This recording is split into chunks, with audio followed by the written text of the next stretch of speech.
And then there was the case of a neighbor who fed an alligator behind their lakefront home. Is this a good idea? Probably not. We live in one of the cities with the most bodies of water surrounding our neighborhoods in South Florida. And a common question I get from out-of-state homebuyers looking at homes in the area is whether there's alligators in our lakes and do they pose any danger. The answer is yes and no.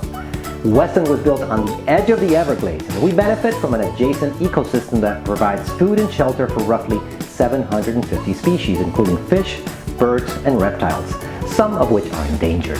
Sightings of a multitude of birds and yes, alligators in our waterways are rare, but they do cohabit within our lakes, and these are typically afraid of humans, keeping to themselves mostly. Now, if you feed them, as with most wildlife, they'll become a nuisance and a possible danger, and animal control will have to relocate the beast to another location, most likely across the pond in the Everglades. For more tips about our town, I'm Alex Perez, realtor in Weston, Florida, and I would love to connect with you to talk about my beautiful hometown.